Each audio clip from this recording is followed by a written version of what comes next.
Bom dia, igreja. A paz do Senhor Jesus seja conosco. Meus irmãos, primeiramente vamos falar com o nosso Deus em espírito e em verdade. Falar da nossa alegria, da nossa paz, mesmo do nosso sofrimento, das nossas dúvidas. Que Ele, pelo poder do Espírito Santo, em nome de Jesus, pode nos trazer clareza de tudo aquilo que tem nos perturbado. Amém? Amém. Senhor, nosso Deus e nosso Pai, louvado e exaltado seja o teu santo nome, Pai. Em nome de Jesus, nós nos reunimos aqui nesta manhã para adorar e louvar e glorificar o teu nome. Pai, primeiro nós pedimos, em nome de Jesus, perdão do nosso pecado, libertação, que o teu Santo Espírito possa estar presente no nosso coração e no nosso meio, para nos orientar, falar conosco, nos ensinar. Mas que tudo seja para honra e glória do teu santo nome. Oramos em nome de Jesus. Amém. Irmãos, nós queremos tratar de um assunto que está em Provérbios. Aliás, nós temos, nesse ano, temos feito algumas reflexões em Provérbios. E o provérbio é até muito comum no meio incrédulo, essa admiração dos provérbios, principalmente o provérbio de Salomão, muito famoso, e muito recorrido nos ensinamentos bíblicos. Mas ele tem algumas coisas que a gente precisa estar percebendo nas entrelinhas, porque, veja, vamos abrir as nossas Bíblias em Provérbios 15, tem 2 versículos muito interessantes.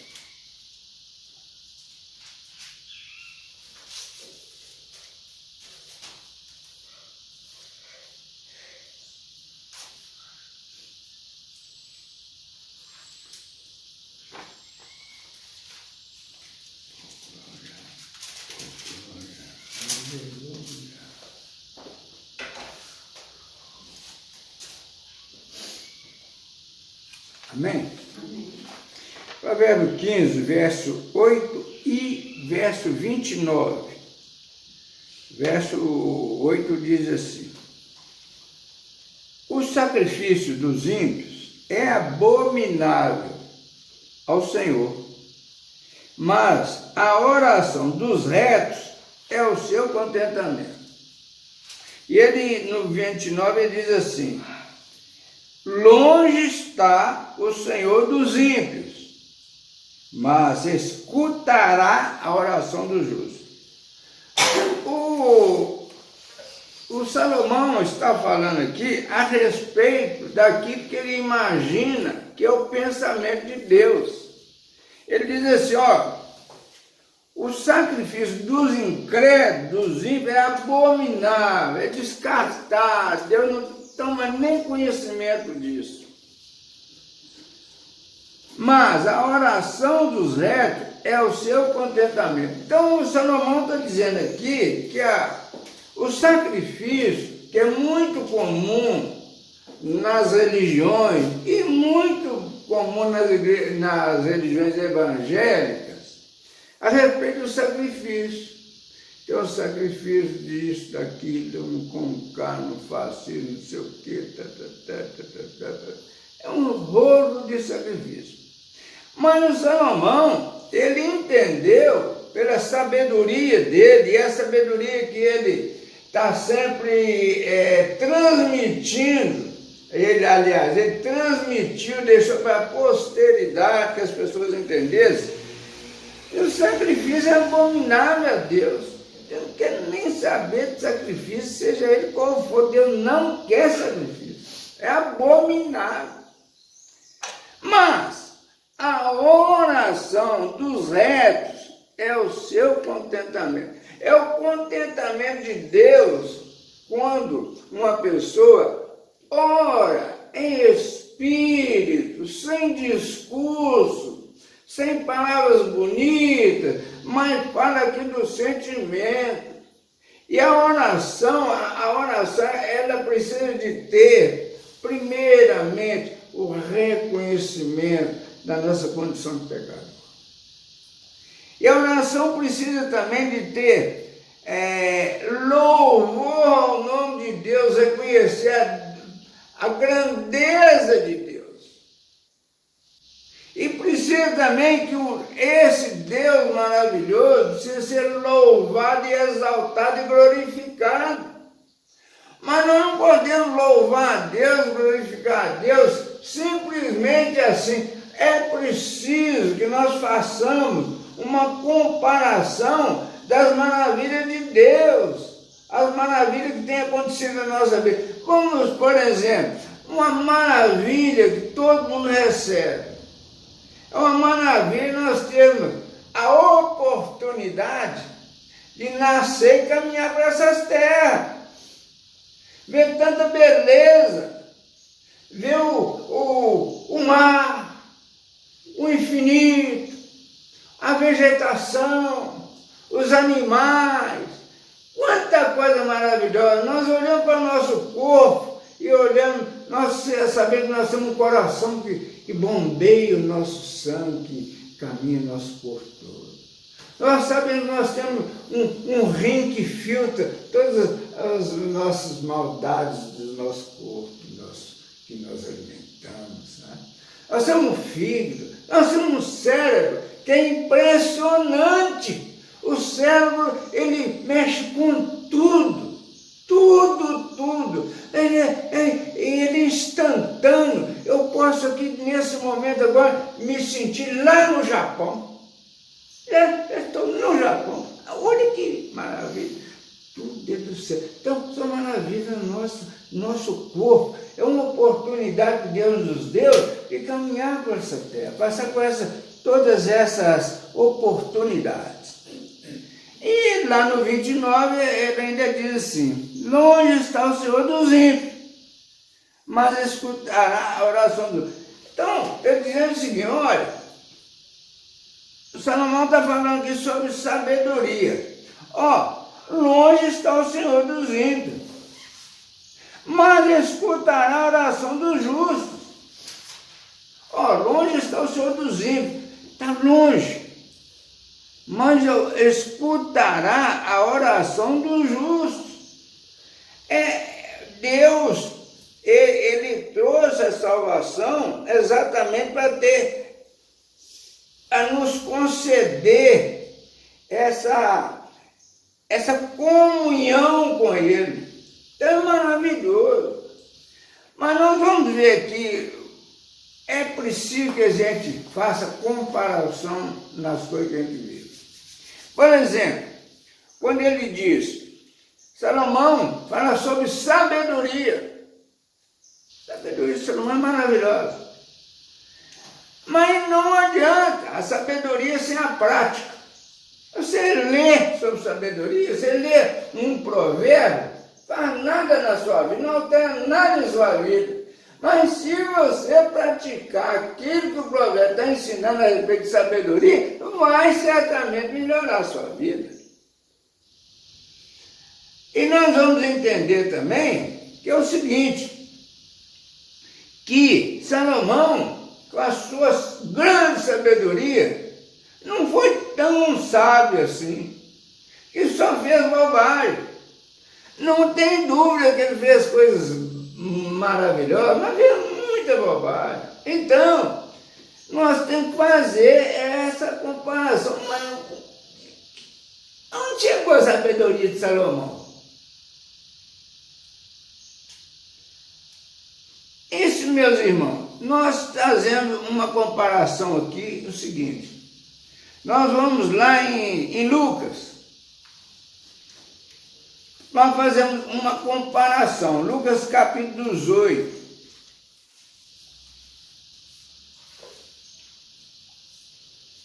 O verso é do 9 ao 14.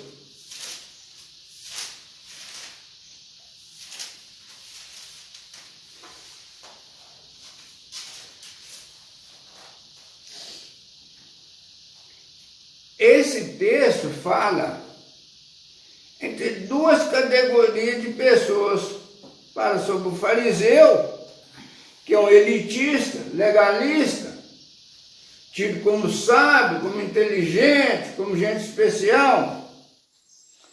E um publicano, que é tido como ladrão, cobrador de imposto, que cobra imposto e cobra para ele também.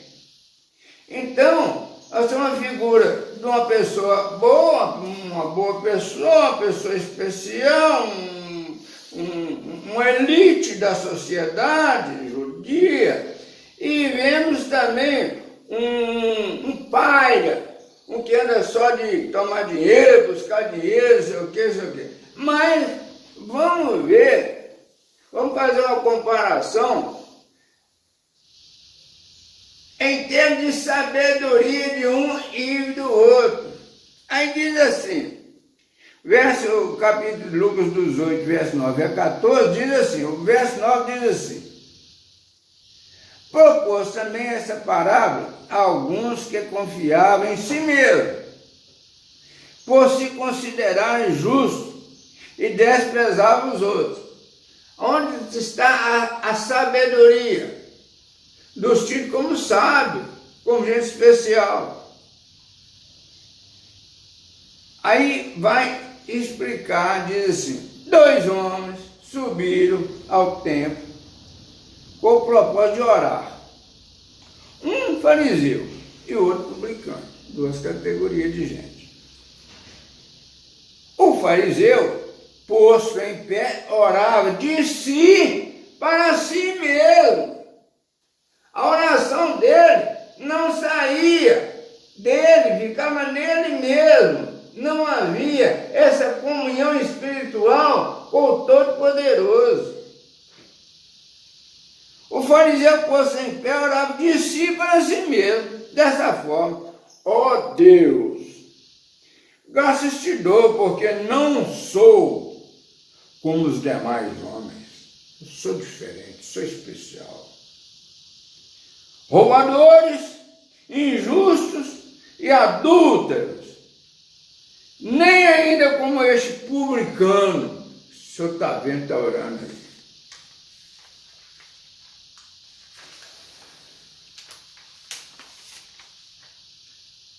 Jejuo 2 vezes por semana e dou o dízimo de tudo quanto ganho. Olha o sacrifício aí.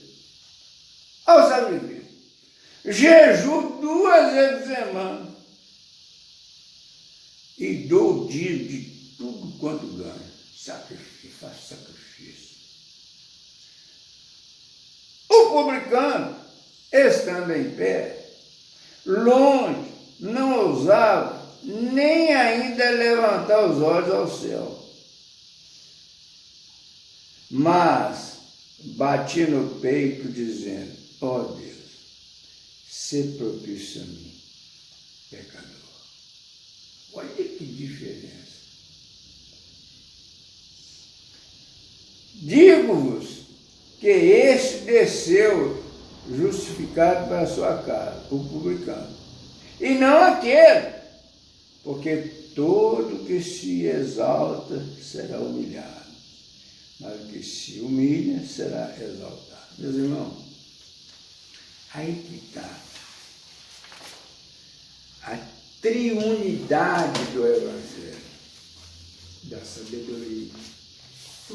Tudo nós sempre temos que avaliar a forma de 3 formas.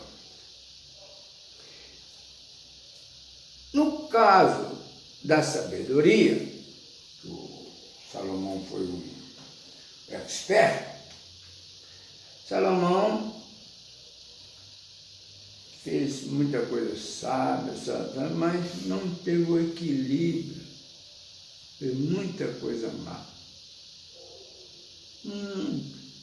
Matou, adulterou, fez isso, um arrogante, prepotente, presunçoso. O homem queria ter, tinha 700 mulheres, queria ter 1000 filhos. Não existe sabedoria nenhuma nisso. É uma série de coisas. falta de equilíbrio. O que nós vamos entender por equilíbrio? Que é mais uma maravilha do corpo humano. Por exemplo, se nós queremos fazer um equilíbrio sobre varos, sobre trilhos, sobre o que nós precisamos? Nós precisamos de ter equilíbrio. O que é equilíbrio? Equilíbrio ao maravilhoso cérebro aí. Nós temos que andar firme, sem deixar o nosso cérebro desviar a lado nenhum. Andar firme. Se eu estou fazendo uma caminhada de equilíbrio, eu não posso sair daquele pensamento, daquela firmeza cerebral. O que eu estou fazendo? Estou me equilibrando, vou equilibrar. Porque quando nós saímos do nosso equilíbrio, nós caímos. É a questão do Evangelho. Foi falado aqui. Um evangelho é do laico, outro não sei o quê, não sei o que prega, nós todos conhecemos isso. Sem equilíbrio. Se nós não equilibrarmos na nossa caminhada, saber que o nosso alvo é Jesus.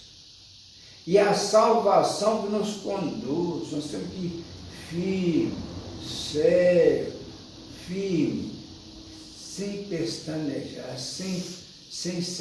sem desviar do alvo, sem nenhum sacrifício, sem nenhum força pessoal, sem nenhum... Não, é firme, é na fé, é vendo, é fazendo uma comparação das maravilhas do nosso corpo humano, das maravilhas da natureza, o Deus presente, aquele Deus que fala conosco, aquele Deus que nos fala que Jesus veio para nos salvar, e Ele nos mostra que realmente Jesus nos salva. Ele nos mostra também que o Espírito Santo, que foi anunciado que Jesus subiria ao céu para que viesse o Consolador, o Confortador, que é o Espírito Santo, para morar no coração daqueles salvos. Nós podemos aquilatar isso, ter certeza que isso é realmente uma realidade. É real. É real. E que não adianta eu embarcar nas coisas terrenas, não adianta eu ter uma religião formal, que se eu não buscar o equilíbrio em Cristo Jesus, que nos oferece essa gama de formas comparativas, não adianta. Quanta coisa que a gente vê, tanta pregação horrorosa. Se nós pararmos para pensar, nós vamos ver claramente aquele é uma busca de interesse pessoal, seja institucional, seja pessoal, seja o que for, mas aquilo é buscar para si, para a instituição, é buscar para a pessoa, ou buscar para os dois, que nós precisamos de entender que nós somos espíritos encarnados, estamos aqui a caminhar. É isso que nós precisamos disso, meus irmãos. E às vezes nós perdemos muita oportunidade na nossa vida com Cristo, que nós podemos estar tirando muitas dúvidas da nossa vida. Nós podemos perguntar por que acontece isso comigo? Por que eu estou passando por isso ou por aquilo? O que acontece? Não sei o quê. Mas nós perdemos essa oportunidade. Por que nós perdemos essa oportunidade? Porque ninguém está preocupado conosco. A pregação religiosa que nós estamos vendo a cada dia é o interesse da instituição, é o interesse dos dirigentes da instituição. Não é o interesse da salvação em Cristo Jesus mostrar o caminho que é Jesus. Por isso que nós precisamos de usar muito isso, buscar o que está acontecendo, buscar na palavra, a palavra tem tudo. Nós pegamos um estudo como esse aqui, de Salomão sobre sabedoria. Também nós vimos aqui o texto que fala sobre o fariseu e o publicano, fazer uma análise disso aí, o que a gente tira aí, qual é a essência que está nisso aí, o que o Evangelho ensina sobre isso, o que o Espírito fala conosco a esse respeito. Nós não podemos seguir um homem de absolutamente nenhum, seguir o Espírito do Senhor. Meus irmãos, nós precisamos entender essa coisa. Nós precisamos de entender. Nós precisamos de buscar o equilíbrio no Evangelho. O equilíbrio, uma vida de paz, de harmonia, de renovo das esperanças, tirar as dúvidas, perguntar a Deus por quê, fazer um retrocesso na minha vida. O que acontece comigo? Por quê? Eu não sei o quê. Nós vamos encontrar o caminho que o Espírito Santo vai nos revelar. Porque assim nós vamos viver um caminho de paz. Porque indiscutivelmente todos nós sabemos para onde estamos caminhando. Cada dia que passa é menos um dia, porque nós vamos encontrar o fim. O que interessa é como nós estamos fazendo essa travessia. O que o Espírito tem que falar conosco? O que nós temos dado ouvido? Ao Espírito, ao ensinamento, ou ao nosso interesse, ou ao interesse de alguém? Nós precisamos disso, meu Deus. Às vezes eu fico vendo aqui o seguinte: nós somos aqui 4 pessoas. Não é uma oportunidade muito boa para a gente estar vendo a essência da coisa. Às vezes você vai numa igreja, é um bababá, você sai lá e você vai naquele embalo, daquele tem a vida inteira, cheia de trauma, cheia de problema. Quer dizer, aí nós vamos chegar à triste conclusão: a vinda de Jesus não trouxe nada. Porque quem achar que Jesus morreu na cruz e ressuscitou simplesmente como um teatro, não. Jesus veio para nos salvar, para nos dar a oportunidade de sair dessa situação maligna, desse poder satânico, dessa corrupção, dessa maldade, dessa violência, uma coisa terrível. Um mundo que cresce a cada dia. Nós estamos saindo aqui, qualquer cidade que você vai, qualquer lugar que você vai, você não tem lugar de estacionar mais, você não tem onde estacionar. Todo lugar que você vai ser enrolado, você não tem nada, é uma confusão. Então, meus irmãos, nós temos que levar muito a sério essa salvação. Se nós não entendermos que somos salvos, que a salvação veio para realmente nos salvar, nós vamos viver vida de escravidão. Viver uma vida de escravidão é aquilo que eu sempre falo. Nós temos a oportunidade de viver o céu aqui e agora, ou o inferno aqui e agora. Por isso eu deixo essa palavra para a nossa meditação.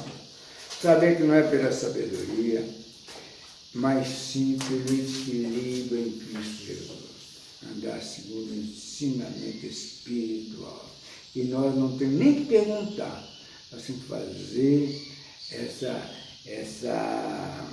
análise, essa avaliação da nossa própria vida. Fica essa palavra para a nossa meditação e que nós possamos a cada dia mais buscar essa luz para a nossa vida. Senhor, nosso Deus, nosso Pai, é no nome de Jesus nós agradecemos por tudo, Pai. Sabemos que a nossa caminhada tem sido cada dia melhor. Não porque nós merecemos, porque nós somos sábios, mas porque nós somos salvos em Cristo Jesus. Conduz-nos, Pai, segundo o teu querer e a tua vontade. Mas, Senhor, Pai, livre-nos de desviar dos teus santos caminhos, nem para a esquerda, nem para a direita, e vivamos seguindo a busca do teu alvo. Que o amor de Deus, o amor de Jesus, a salvação de Cristo Jesus, a consolação do Espírito Santo, seja sempre conosco, enquanto aqui, Pai, estivermos trafegando, caminhando, Pai, para agradecer em nome de Jesus.